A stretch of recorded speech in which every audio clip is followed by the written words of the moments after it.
Well, we have three circles because we're going to investigate three cases of inscribed angles. The first case is when one side of the inscribed angle is in fact the diameter of the circle, something such as this. An inscribed angle is an angle that has its vertex on the edge of the circle. So there would be first case. Our second case is when the center of the circle is on the interior of the inscribed angle, such as this.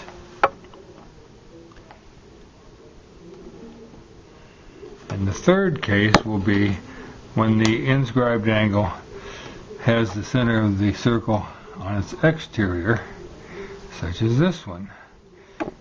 So something like this. So there's our three separate cases. The diameter contains the center of the circle. The center of the circle is on the inside, or the inscribed angle, or the third case being the center is on the outside. Let's take them in order here. First of all, let's take the one which has a diameter involved, such as this one here.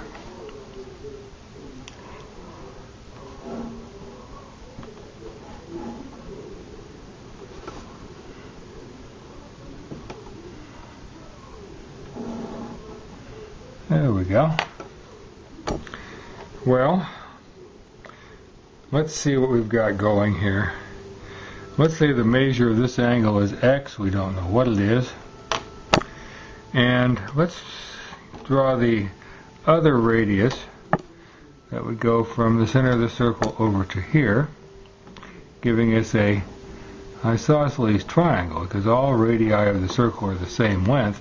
So that means that this side and this side are equal, and as we know, the base angles of an isosceles triangle are equal, so that would be x also. This one we don't know what it is. Let's call it y. And we don't know what this one is either, so we'll call it, guess what, z.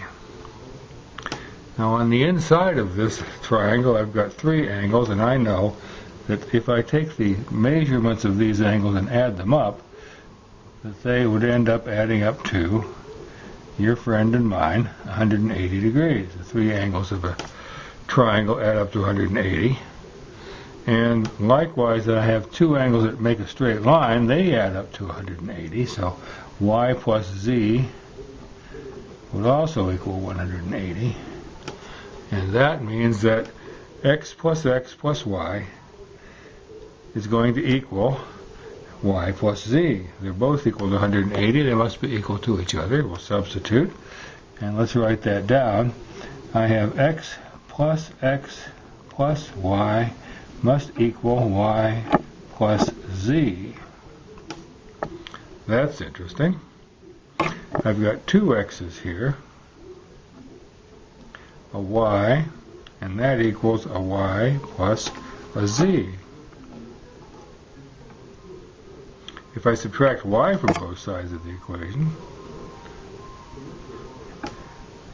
subtraction property of equality, I end up with 2x is equal to z, and if I multiply both sides by 1/2, I'll end up with x is equal to 1/2 z, which tells us that since the arc is measured by its central angle, that in this particular case, the measure of my inscribed angle is equal to 1/2 of its arc. Well, that's useful. Let's set that one aside, and we'll pull up the next one and see what we get for that one. The next one is going to be a case where the center of the circle is on the interior of our inscribed angle, such as this, from here to here, and from here to here.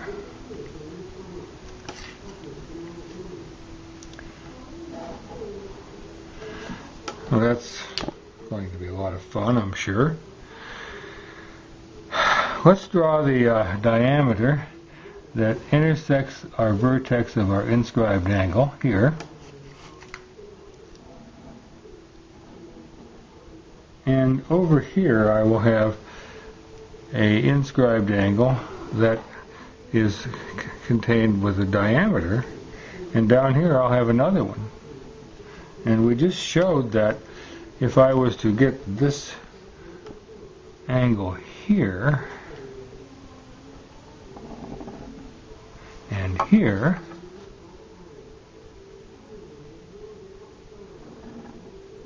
that this angle would equal its inscribed, its intersected arc. Let's call this one Z, and this would be Z. And then this one here would equal its intercepted arc, W and W. And we now shown just a moment ago that this angle is equal to 1/2 of its intercepted arc. So X then is equal to 1/2 of Z, and Y is equal to 1/2 of W. Now, isn't that interesting? If I'm going to add these together, I would end up with X plus Y is equal to 1/2 of Z plus 1/2 of W. And for those of you who have done some factoring, I could take 1/2 out of both sides of those over there, and X plus Y would equal 1/2 of Z plus W, which means that this angle here is going to equal 1/2 of its intercepted arc from here to here. The inscribed angle again is equal to 1/2 of its intercepted arc. Only one more to go. Let's see how we go. In this case, I want to have an inscribed angle where the center of the circle is not on the interior of the angle, something such as this one here. There we go. Let's see what we get here. Well, here's the center of my circle. It's way up here. Let's draw a diameter that intercepts the center of the circle and has its vertex on the vertex of our inscribed angle from here to here, like so. There we go. So let's see here now. Let's call this one X right there, and over here I would have an arc. Let's call this one Y, shall we? And we know that this is going to be the same as its central angle. So right here, this one here would also be Y. So far so good? Not bad. Not bad at all. Now if I wanted to, I could come down here this way, like this, and across from here down to here, shall we call that Z? Which means that this angle in here must also be Z, because the intercepted arc is the same as the central angle. Well, that's all well and good. What have we got here so far? We know that V, where is V? Oh, that's this one up here. That's this one here. V is that one there. That's a diameter, and that would then be equal to 1/2 of Y. There. Not bad. And X plus V together would equal 1/2 of these two arcs.